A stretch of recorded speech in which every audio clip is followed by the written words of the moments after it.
Llegas a casa cansado del trabajo y te encuentras con el reporte de la maestra. No es el primero. Una vez más, pide la presencia de los papás en la escuela. Juanito no puso atención en clase. Nunca lo hace. Reprueba constantemente. Se pasa todo el tiempo molestando a sus compañeros. Se sienta y se mueve en forma impulsiva, descontrolada. No se queda quieto. De pronto lo ponen a leer. Comienza bien y otra vez pierde el control. Se distrae fácilmente con cualquier cosa. Dice lo primero que le viene a la mente, sin importar si es el momento adecuado o si insulta a alguien. Y lo mismo ocurre en casa. Y lo regañas una y otra vez, pero no entiende. Le dices que no hace nada bien. Y eso, en lugar de ayudar, agrava el problema. Juanito ha perdido su autoestima. Se queda sin amigos y sigue comportándose igual. Crece con ese problema y con un mayor riesgo de consumir alcohol, tabaco y otras drogas.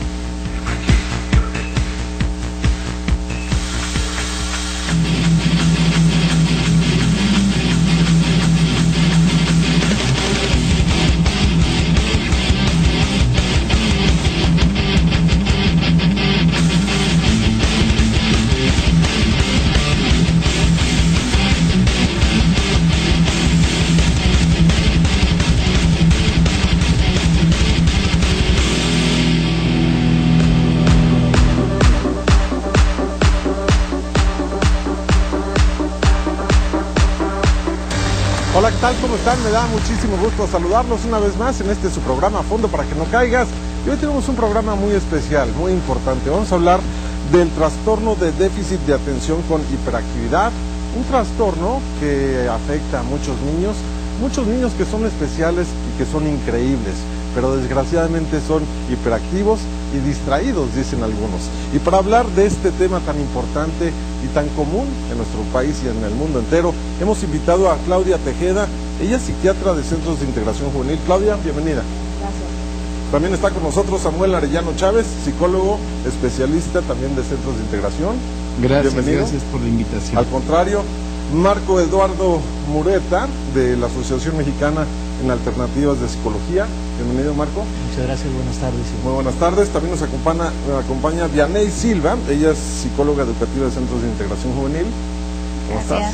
Bien, gracias. Y también Guillermo Garnica, también es psicólogo y también es de Centros de Integración Juvenil, que por cierto también tuviste este trastorno, ¿no? Sí, ¿Cómo buenas estás? tardes. Bien, gracias. ¿Cómo fue tu experiencia? A ver, platícanos un poco lo que tú Bueno, has... esto lo padecí hace...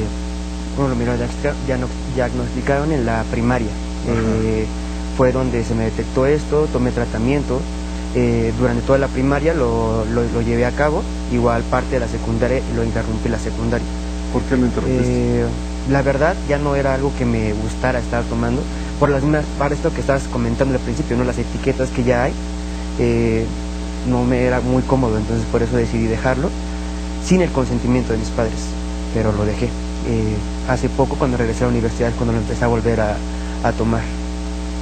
No hay... Y dime una cosa, el medicamento y el tratamiento que pues te aplicaron desde pequeño, ¿fue el correcto?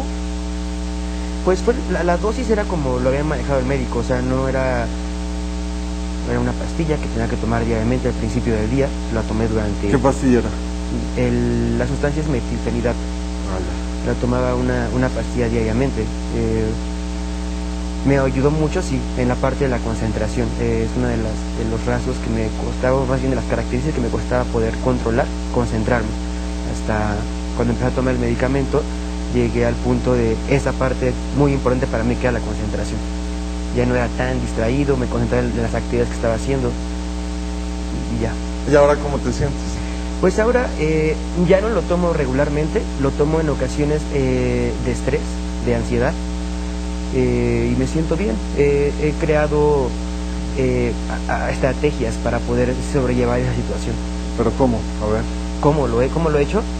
Por ejemplo, tenemos que buscar técnicas de estudio. O sea, muchos estudian de cierta manera y tengo que estudiar en otros momentos diferentes a mis compañeros. Por ejemplo, yo tengo que estudiar a cierta hora donde yo no tenga ruido. A mí el ruido en su momento... De plano te distrae el ruido. Muchísimo. ¿Y qué haces? ¿Dejas de hacer lo que estás haciendo? Sí, no, y aparte de dejarlo de hacer es que no me concentro. O sea, aunque intente hacerlo, no lo puedo hacer. Entonces llegué al punto donde tenía que estudiar en la hora donde no hubiese nadie en casa o donde no había ruido, que era más o menos en la noche. Entonces era como eso, buscar formas de poder estudiar, porque era donde más me afectaba. ¿Cuánto tiempo tardabas en no distraerte, pues, así en promedio? Pues mira, es que dependiendo de qué era el distractor. Podría ser que si estuviera la televisión, fueran unos 20 minutos, 25. Pueden hacer las pláticas así en otros cuartos, podría pasar media hora, concentrado, pero de repente ya escuchaba y ya como que ponía atención a lo que estaban haciendo. Entonces, dependiendo de la actividad en la que pudiera ser, que funcionara como distractor. Muy bien, bueno, pues vamos a ver esta cápsula que tiene que ver con el trastorno, con el TDAH, vamos a ver. Y es importante que usted, pues, se fije bien porque a lo mejor puede identificar este problema en casa. Veamos.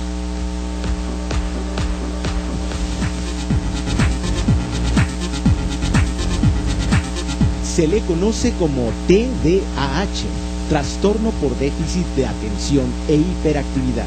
Es un trastorno de la conducta que aparece en la infancia, un síndrome neurobiológico que se caracteriza por un desarrollo inapropiado de los mecanismos que regulan la atención. Genera distracción de moderada a grave, periodos de atención breves, inquietud motora, inestabilidad emocional y conductas impulsivas. Los síntomas pueden empeorar en situaciones que exigen mayor atención, por ejemplo, al estar en clase en los momentos que explica algo el maestro o ante el esfuerzo de hacer una tarea. El TDAH se identificó primero en la edad infantil, pero puede persistir hasta después de la adolescencia. Hay quienes manifiestan los síntomas aún en la edad adulta.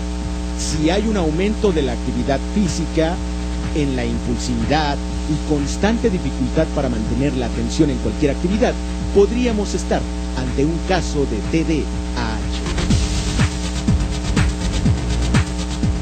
Bueno, pues ahí está. Voy contigo, Claudia. ¿Cómo detectar este problema en casa? Un padre de familia, ¿cómo se puede dar cuenta que a lo mejor uno de sus hijos tiene este trastorno? Que no es un problema, es un trastorno, y además hay que diferenciarlo, porque son niños brillantes, ¿no? Son niños muy inteligentes, ¿no? Bueno, en realidad no tiene que ver mucho la inteligencia, pueden tener un coeficiente intelectual normal, bajo o alto.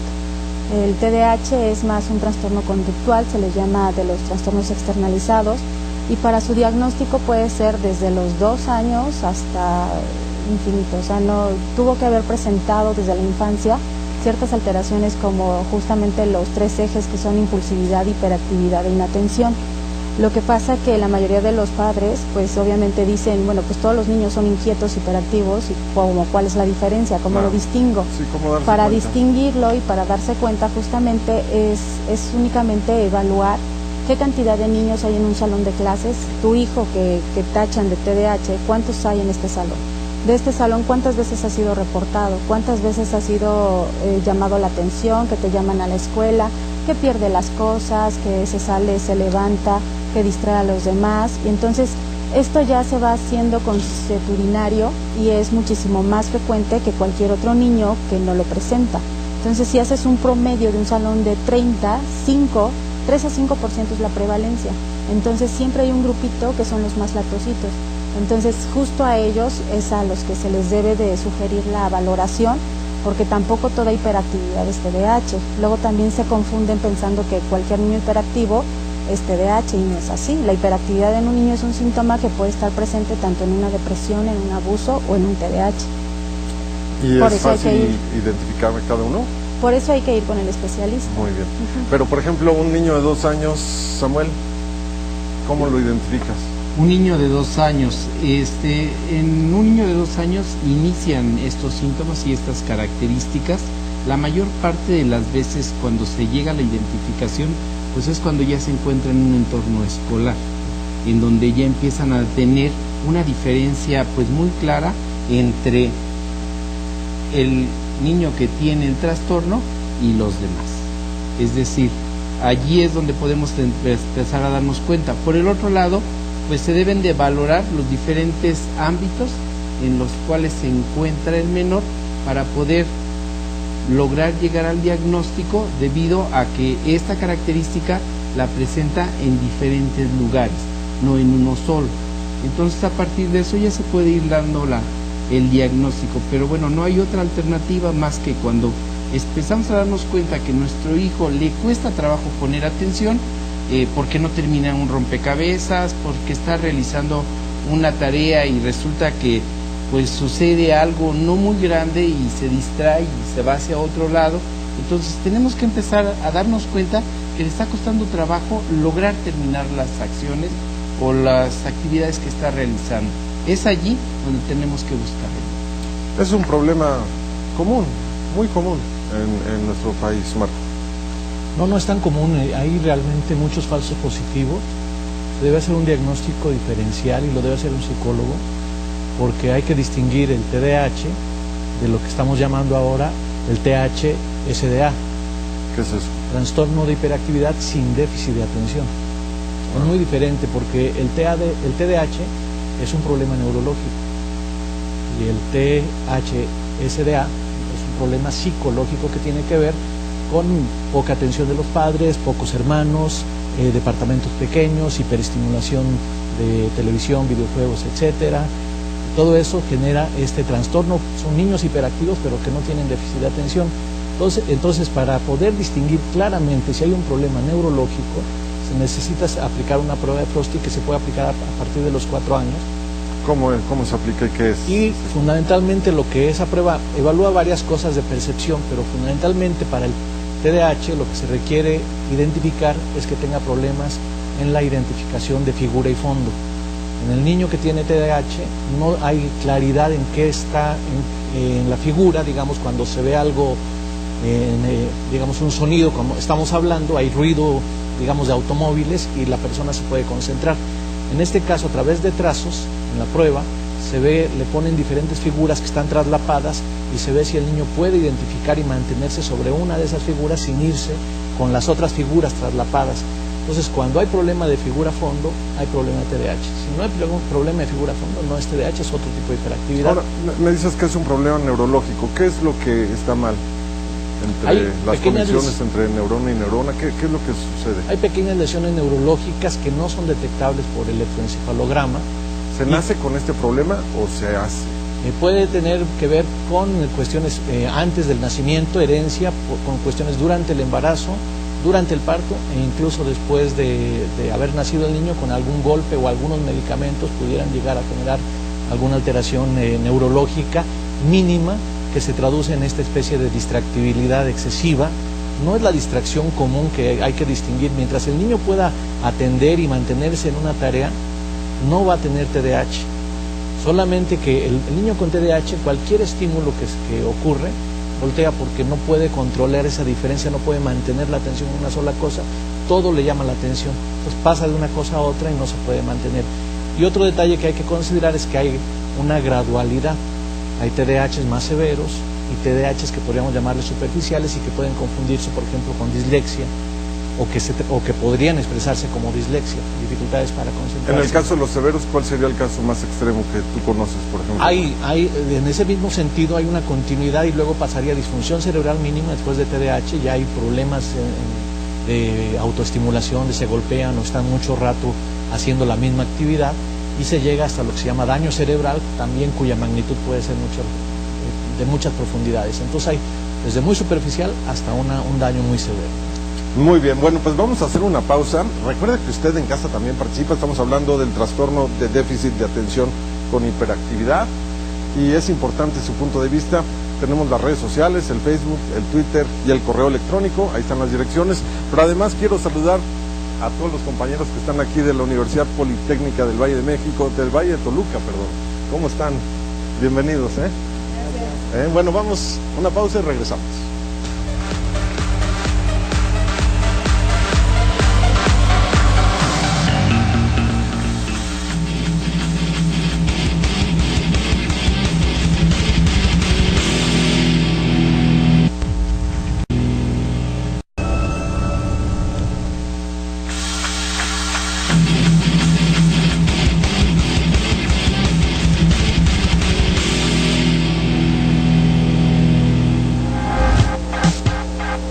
En nuestro glosario, algunas características del trastorno por déficit de atención e hiperactividad.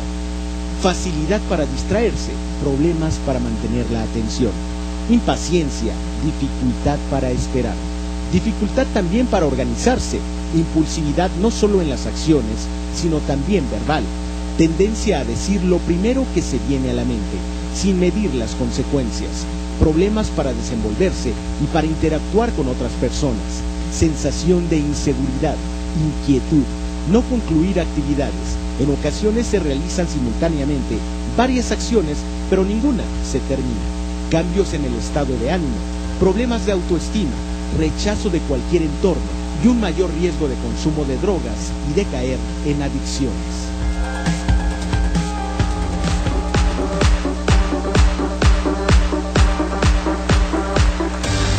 Seguimos aquí en Fondo para que no caigan, si estamos hablando precisamente de este trastorno de déficit de atención con hiperactividad. Quiero darle la bienvenida también y por supuesto las gracias a la maestra Hilda Mendoza. Ella es de la dirección del Centro para la Atención del TDAH. Yo recuerdo cuando era pequeño que tenía un amigo que tenía pues ese trastorno y le daban medicamentos, le daban, ¿cómo se llama? Metilfenidato, el famoso Ritalin. Ritalin. Exacto. Eso me imagino que no es bueno, o sí es bueno. No, es bueno. Bueno. ¿Sí es bueno? ¿Qué es lo malo?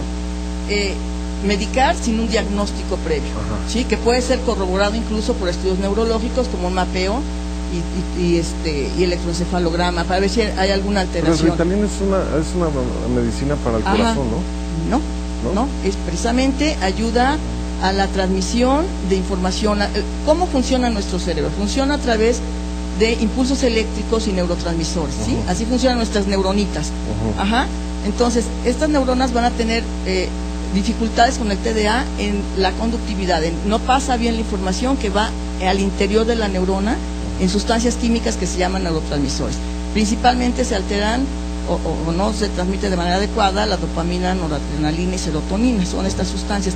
El TDA tiene un origen, se llama neurobiológico. ¿Qué quiere decir? Es hereditario. Alguien lo tiene en casa, papá, mamá, los abuelitos, alguien.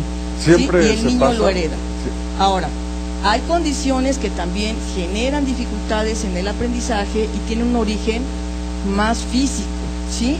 Que lo genera y nos dan una sintomatología muy similar a la del TDA y se considera también TDA, ¿sí? O otro tipo de trastornos como por ejemplo alguna afectación neurológica derivada de dificultades durante el embarazo, ¿sí? Pero nos iríamos a otro tema, nada más comento rápidamente: amenazas de aborto, de parto pretérmino, preeclampsia durante embarazo, sufrimiento fetal, hipoxia, que es no respirar a tiempo al nacer.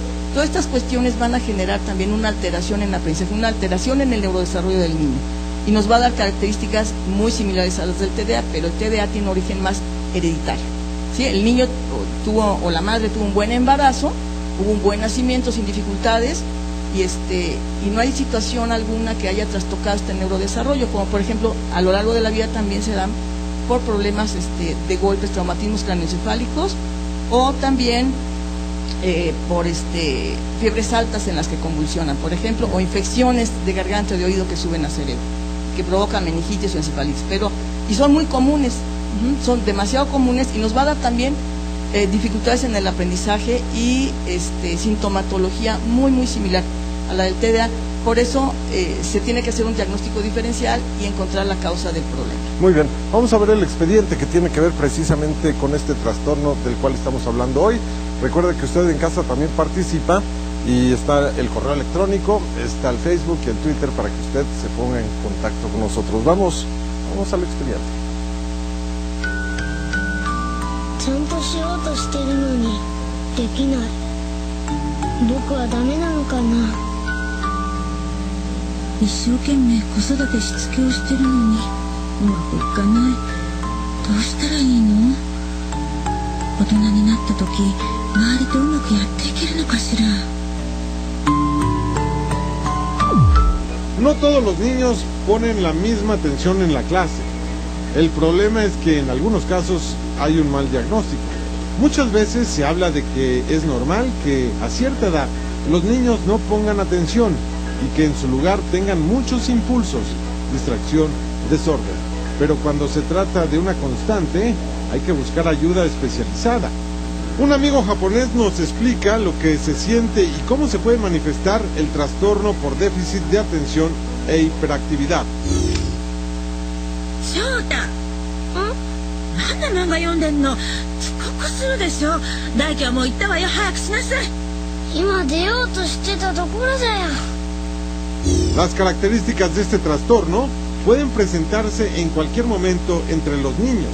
Es común que en algunas ocasiones no pongan atención, que sean muy activos o impulsivos, pero hay que diferenciar entre algo normal y un comportamiento que no lo es. Se estima que hasta un 70% de los pacientes con este trastorno presentan algún otro trastorno asociado. Un niño con TDAH puede convertirse también en un adulto con trastorno por déficit de atención e hiperactividad.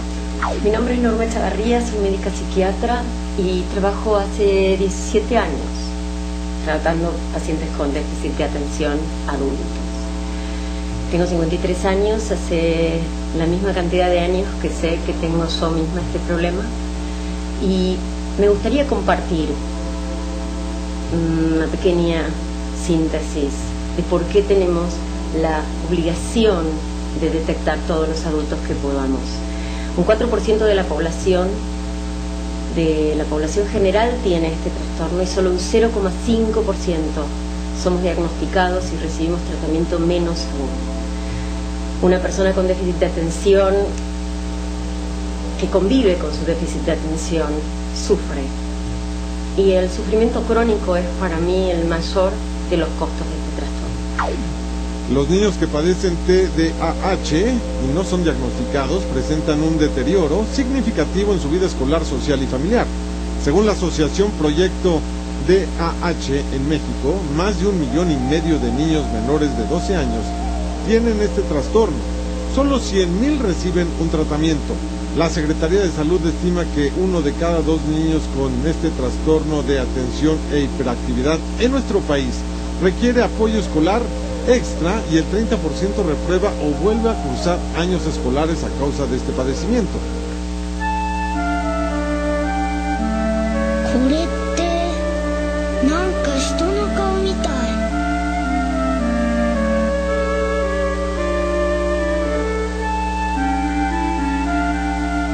何書いてんの、翔太。ほら。今算数の時間だぞ。あ。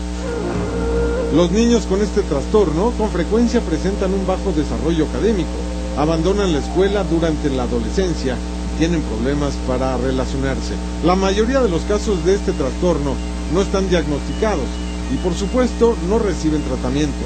Muchos niños y familias se ven afectados por el trastorno de déficit de atención e hiperactividad y se enfrentan además al estigma y a la polémica. Este trastorno es un problema de salud que ha sido cuestionado por la idea de que hay niños que reciben medicamentos sin necesitarlo, pero el TDAH está tipificado médicamente, existe y afecta también a los adultos. Una persona con déficit de atención cuando crece va a tener distintas posibilidades. Se resiste al problema, pelea con el problema, se enfrenta con el resto del mundo, sobre todo aquellos que son impulsivos y actúan el problema. Abandonan, pelean, tienen muchos conflictos, buscan acciones constantes. Están los que se someten, que mayormente son los desatentos por desorganización, por dificultad de manejo de horarios, de tiempo, por dificultad de manejar su dinero.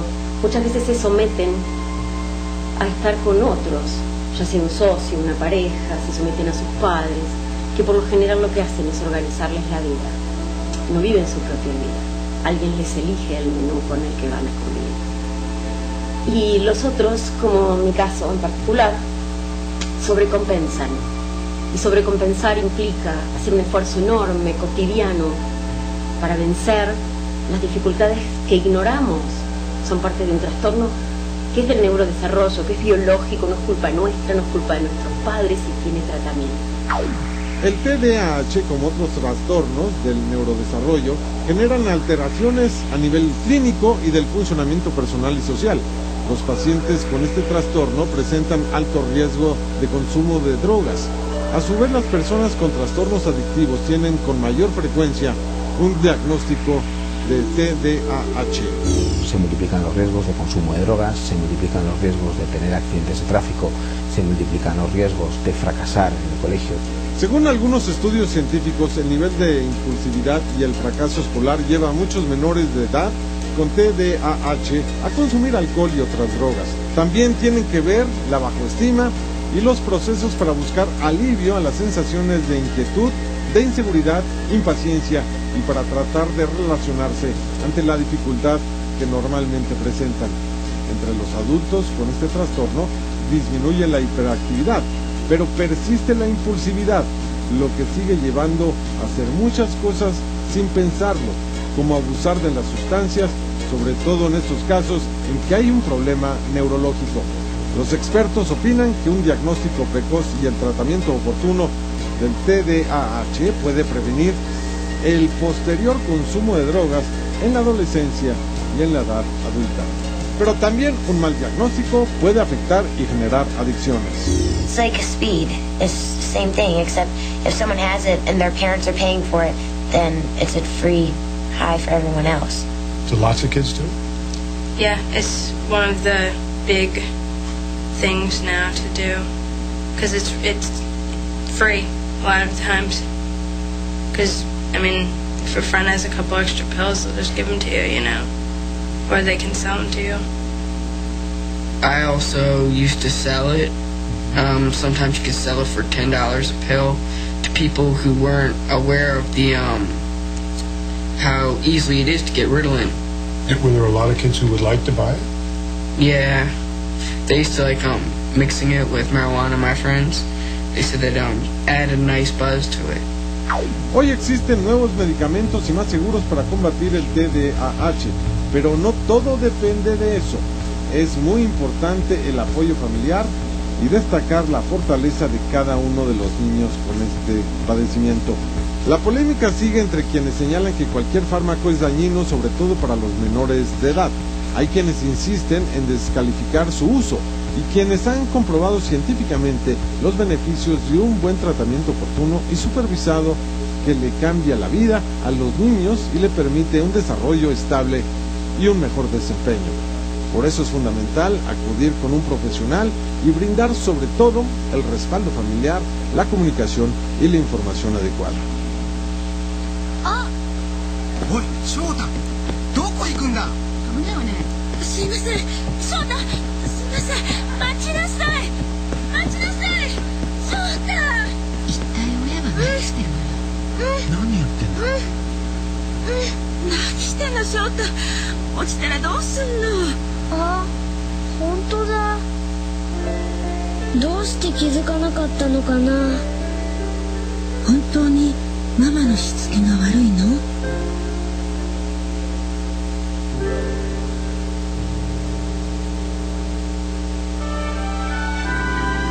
いつも乱暴で自分勝手というわけではないんです。明るくて元気ですごく集中して頑張る時や優しいところもあるのに、この子のいいところを生かしてあげたい。誰もが生まれてきてよかったと思えるように、正しい理解と対応が必要です。子どもたちの未来のために温かく見守ってほしいのです。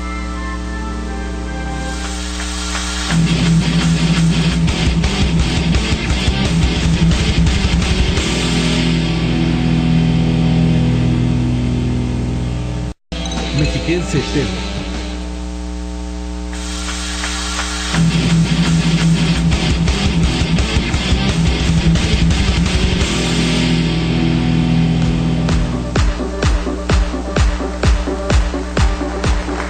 Seguimos aquí en Fondo para que no caigas y quiero darle la bienvenida a Yolanda del Río. Ella es del Instituto Nacional de Rehabilitación, es médico psiquiatra infantil. Yolanda, bienvenida.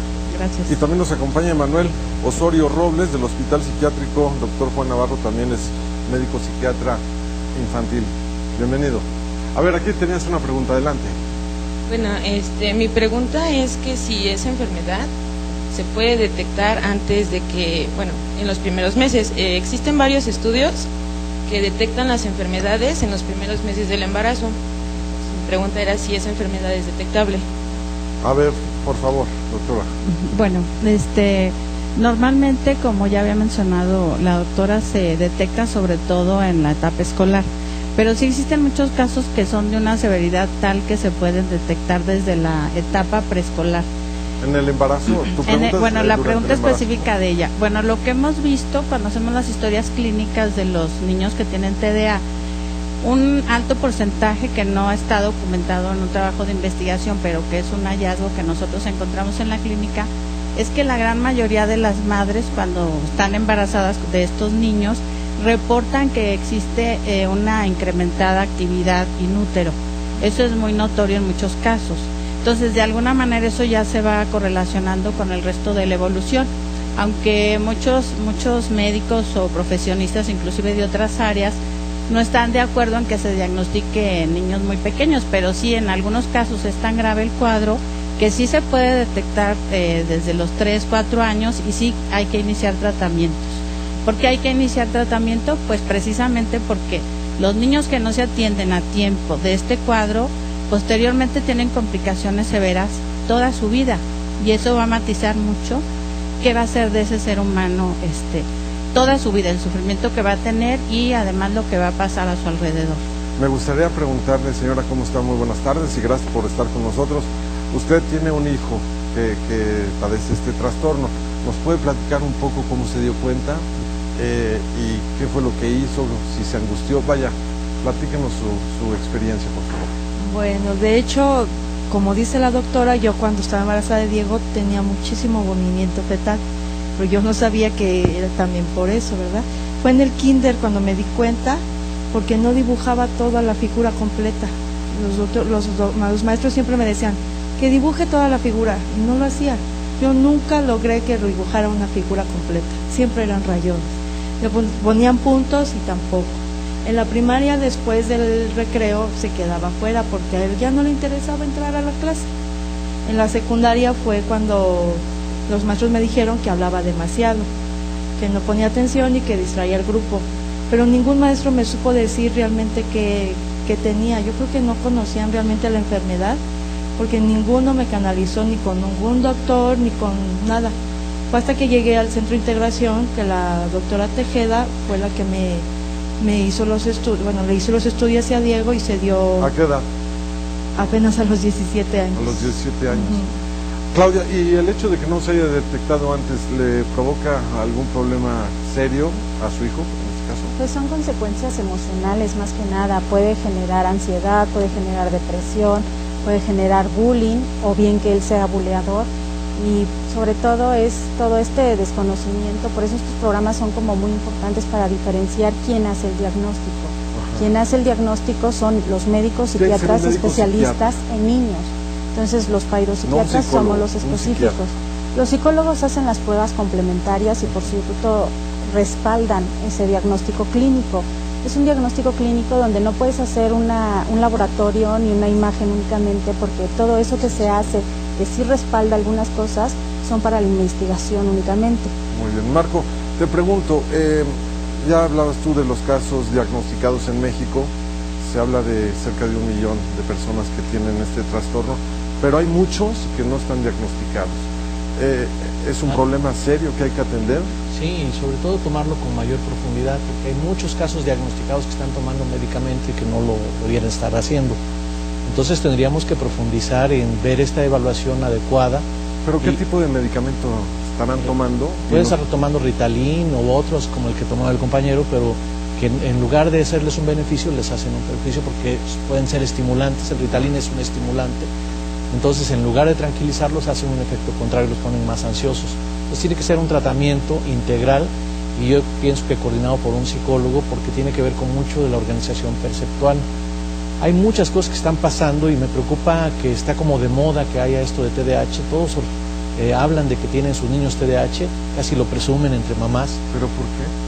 Hay una especie de moda porque hay mucho niño inquieto, por lo que decía hace un rato. Quizás es un justificante. Hiperestimulación, abandono relativo, relaciones superficiales, pequeños espacios, inseguridad, mucha presión emocional, el bullying, todo eso genera un cóctel que hace que los niños puedan entender o a la depresión o a la hiperactividad como mecanismo de defensa. O al consumo de drogas también. Incluyendo el consumo de drogas. ¿Es más fácil que un niño con este trastorno padezca después alguna adicción relacionada con las drogas? Sí, porque las drogas pueden tener un efecto sedante, tranquilizante, estructurante. Las drogas cumplen una función en ese sentido.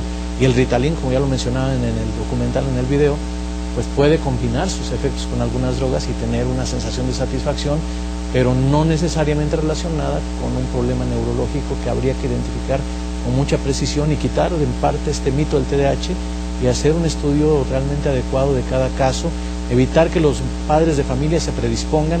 Sí es cierto que cualquier irregularidad, si el niño se mueve en el embarazo, si está muy activo, pues tendría que seguir observándose, pero hay que llevarlo a una evaluación profesional para realmente tomar una decisión. Yo quisiera tratar varios puntos. Uno, en relación a la medicación, ahorita doy respuesta, pero en relación a la medicación también no hay que satanizarla, ¿no? Yo creo que hay muchos tabúes en relación a ella, sobre todo al Ritalin, porque primero llegaron los medicamentos antes que las técnicas de diagnóstico y tratamiento, porque en el 2000 apenas se tipifica en el manual DSM-4, que es un manual de uso internacional, en donde se tipifican los trastornos mentales, y ahí se tipificó el TDA. Entonces, al no llegar, al no tener técnicas de diagnóstico y tratamiento, y además al llegar los medicamentos sin una regulación, ahora ya están controlados, pero antes los recomendaba cualquier persona. El maestro los podía dar el médico no especializado, un pediatra, un médico general, o la comadre, ¿no? Entonces, surgieron muchos problemas, ¿sí? Niños que no deberían tomarlo, y ante el síntoma de inatención o de hiperactividad, ahí va el Ritalin, ¿no? El famoso Ritalin. Y eso, pues, lo satanizó. Entonces, generó muchos tabúes también, como dice el doctor, efectivamente, hay que hacer un diagnóstico diferencial y realizado por especialistas. Una vez identificado el trastorno, la medicación va a generar varias ventajas, ¿no? Va a estar más atento, más concentrado el niño, y entonces sí se puede entrar en la parte terapéutica, porque también hay una afectación. Ahorita se ha hablado más de las cuestiones conductuales, pero hay una afectación importante en las cuestiones de aprendizaje, ¿sí? No va a madurar el niño de igual manera, ¿sí? Las funciones cognitivas van a ser inmaduras, entonces el aprendizaje secuencial, y si las primeras etapas no se consolidan, sigue avanzando, sigue teniendo un desarrollo académico, sigue avanzando en los ciclos escolares, pero se va tropezando, va con rezagos, ¿sí? ¿Qué pasa? ¿Y por qué luego la deserción? ¿Y por qué luego se anestesian con drogas y alcohol?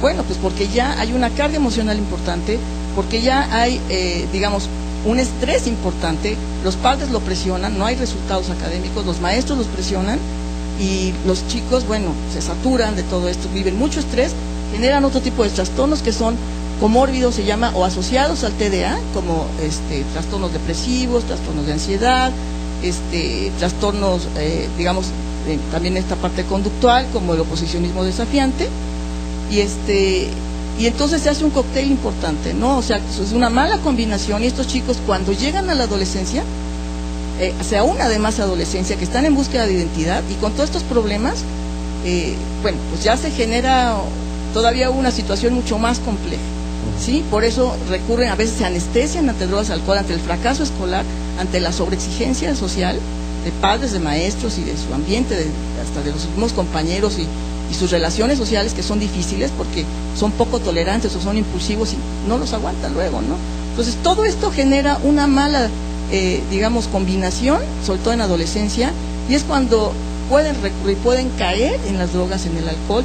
No es una condición que el TDA venga aunado a esta situación de drogas y alcohol, no, o por los medicamentos tampoco, sino por toda esta combinación que sufren los chicos, no tratados sobre todo en adolescencia, ¿no? Muy bien. Y la pregunta era... Sí, ahora la respondemos. Vamos a ver el expediente.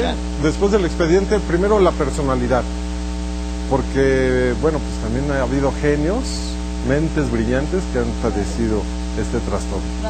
Vamos a verlo y regresamos.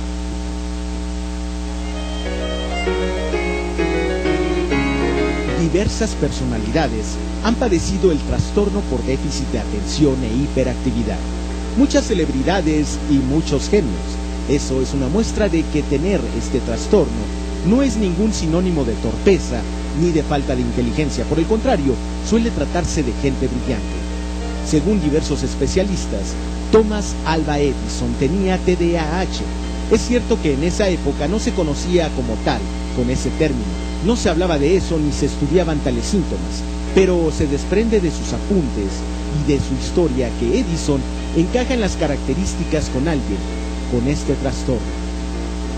Tanto que hoy se conoce el rasgo Edison para definir una de las características de las personas con déficit de atención e hiperactividad. Edison solía decir frases como esta: empiezo acá con la idea de ir allá en un experimento para aumentar, por ejemplo, la velocidad del cable interoceánico del Atlántico, pero cuando he llegado en la parte a la meta, me encuentro con un fenómeno, con algo que me empuja en otra dirección, algo inesperado. Esa dispersión fue llamada el rasgo Edison. Solía decir que sabía cómo empezaban sus días, pero jamás tenía idea de cómo terminarían. Por eso, no había ningún reloj en el taller donde trabajaba. Sus ayudantes se hacían llamar el Escuadrón del Insomnio. En 1855, cuando tenía 8 años, Edison ingresó a la escuela, pero apenas 3 meses después dejó de ir. Un día regresó llorando a casa y explicó que el maestro lo había señalado como un estudiante improductivo y estéril. Edison leía en casa todo lo que encontraba y le interesaba. Luego comenzó a trabajar, pero pasaba de un empleo a otro sin ninguna estabilidad. Pero leía todos los libros de ciencia que podía, mientras perdía un trabajo y otro más por sus distracciones. Finalmente, Thomas Alva Edison patentó más de 1000 inventos. En su edad adulta, terminaba un invento aproximadamente cada 15 días.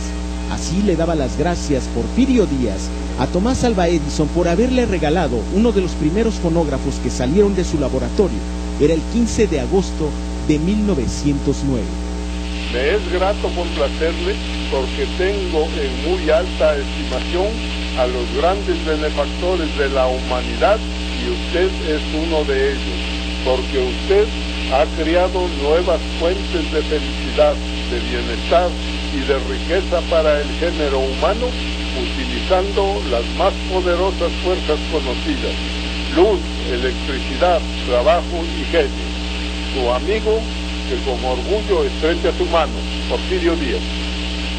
Este sonido era una muestra de los avances de la tecnología en aquellos tiempos.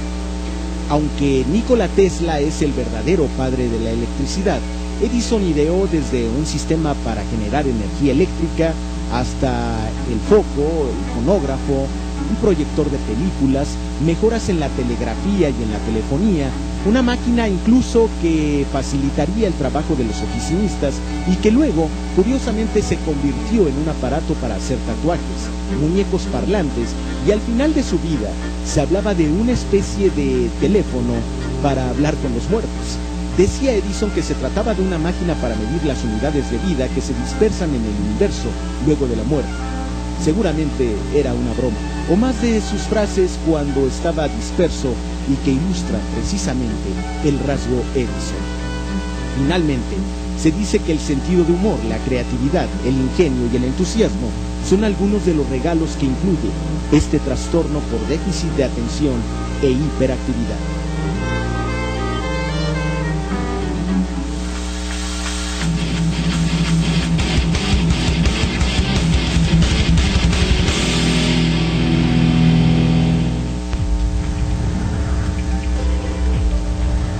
Estás viendo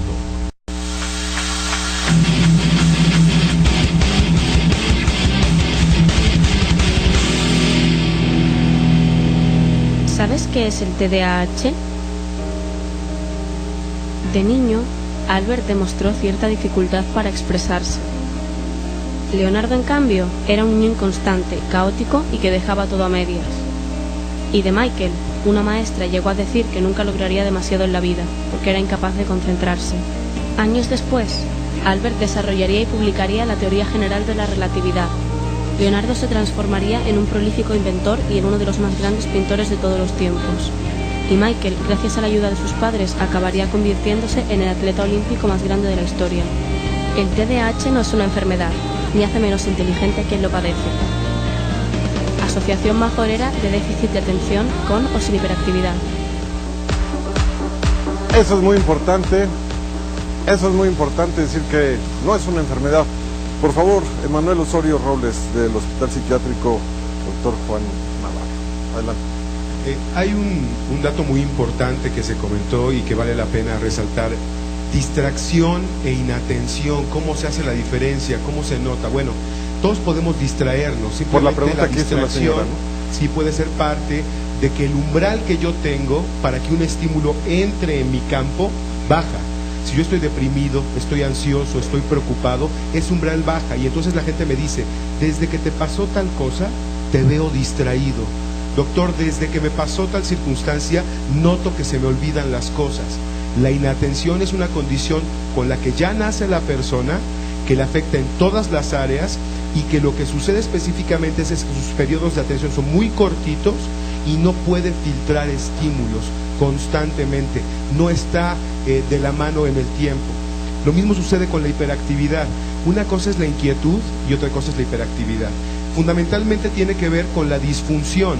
Un niño puede ser inquieto, por supuesto, en el parque tiene que ser inquieto, tiene que jugar, brincar, pero también cuando esta actividad está en lugares, circunstancias, momentos donde no es adecuado, en un grado que no se puede contener, entonces hablamos de algo patológico. Tiene mucho que ver el diferenciar esos dos términos. Muy bien, allá atrás, ¿quieres preguntar algo? Bueno, yo tengo lo que es una duda con respecto a esto, debido a que, bueno, ¿por qué tratar ese tipo de personas con medicamentos y después estas personas se hacen farmacodependientes? Y genéticamente, ya hablando acerca de lo que es ingeniería genética, después lo que son los descendientes pueden ser farmacodependientes.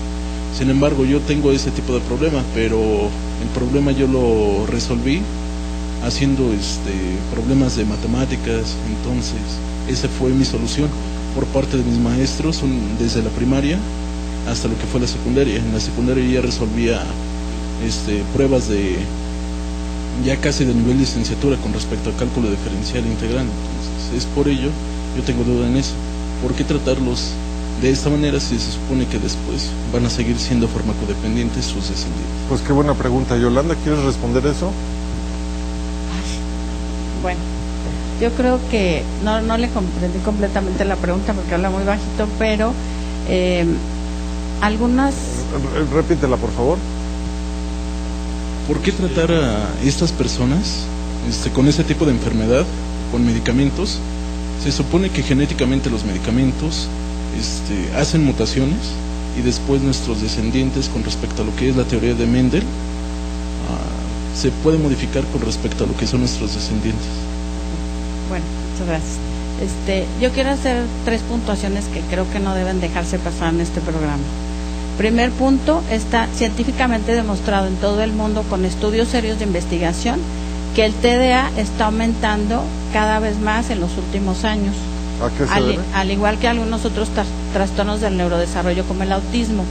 Se tienen teorías, obviamente se menciona que es multifactorial, pero se está asociando mucho con factores medioambientales, tipo contaminación de muchos tipos, desde la atmosférica hasta contaminación con lo que ingerimos. Por ahí va la investigación. Ese es un punto. O sea, no podemos negar que el trastorno existe y está aumentando. Definitivamente hay cuadros clínicos que uno investiga a profundidad para hacer el diagnóstico. Yo en ese sentido yo no creo que se esté sobrediagnosticando. Al contrario, hay muchos niños que no se diagnostican, nunca se atienden y entonces vienen graves complicaciones. Segundo punto, el principal, y que tiene que ver con la pregunta, el principal temor de los padres cuando se les hace el diagnóstico a sus hijos es: ¿mi hijo tiene que tomar medicamento? Sí, pero es que se va a hacer adicto. Ese es el miedo que tiene. Esa es su pregunta, ¿no? Bueno, igual, estudios serios de investigación con seguimiento de hasta 10, 15 años que se han hecho en Estados Unidos principalmente, se ha visto que los niños que se les diagnostica el TDA y que inician un tratamiento adecuado, en el momento adecuado, hacen un seguimiento después de 10, 15 años de estudiarlos y encuentran que los porcentajes de farmacodependencia son mucho menores que en el mismo tipo de pacientes que no se les dio ningún tratamiento. Ya hacen el seguimiento y encuentran mucho más alta la incidencia de farmacodependencia en los niños con TDA que nunca se atendieron. Entonces, en ese sentido, sí se necesitan, es lo único que tenemos. Bueno, tenemos un arsenal, se podría decir terapéutico, que incluye varios aspectos. Por ejemplo, podemos incluir la psicoterapia, la terapia familiar en el caso de que haya disfunción familiar, o sea, muchas otras estrategias, pero la que da mejor resultado y más rápido son los fármacos, eso no lo podemos negar. Y no hacen adicto a los niños que los toman, eso sí quiero dejarlo muy claro. Muy bien, pues qué bueno que lo puntualiza Yolanda. Tenemos ya 2 minutos, a ver, Guillermo. Bueno, algo importante que no han tal vez mencionado, nosotros como psicólogos educativos tenemos una parte muy importante en esto, en el trastorno. Mencionaba terapia familiar, terapia individual, el trabajo del psiquiatra, también la parte del psicólogo educativo. Nosotros como psicólogos educativos estamos formados para crear estrategias de aprendizaje para aquellas personas, por ejemplo en el caso de Diego, yo estoy trabajando con Diego y estamos creando estrategias de aprendizaje, aún teniendo el trastorno y medicado. Entonces, cabe mencionar esa parte. Es muy, muy importante lo psicoeducativo, no lo dejemos atrás. Está la parte psiquiátrica, la parte... Tienen que ir de la mano, es integral. Exactamente. ¿Yané? Como psicólogos educativos detectamos primero las habilidades y deficiencias que tiene el individuo. Sobre esto desarrollamos todas estas capacidades haciendo diferentes didácticas y estrategias de aprendizaje. No solamente es en el pizarrón ni en el cuaderno, también son actividades físicas, que esto oxigena el cuerpo, regula todo nuestro sistema nervioso y ayuda a fortalecer o potencializar todo eso que tiene capacidad el individuo. Muy bien, pues se nos está... A ver, por favor. Un elemento que no se ha tocado y que creo que es fundamental que se tenga Tenemos que tocar. un minuto, pero adelante. La postura y la situación del entorno. El entorno familiar tiene que entender lo que le está sucediendo a este menor, y esto tiene que ver con un trabajo, como ya habíamos mencionado, multidisciplinario, tanto con el paciente como con el familiar del paciente, para que a partir de eso estos niños logren ser entendidos de lo que les está sucediendo y se les pueda dar una estructura de contención para que logren llegar con una sanidad emocional a todos los ámbitos en los cuales tienen que estar. Bueno, pues muy bien. Desgraciadamente, Marcos, se nos terminó el tiempo. Gracias a usted en casa. Es un tema que da para mucho y por supuesto los invitamos para seguir tratando este tema que, como dijimos, pues es un tema importante, común, y que si no se atiende pues puede provocar algunos problemas que se pueden resolver, ¿no? Muchas gracias y nos vemos la próxima semana.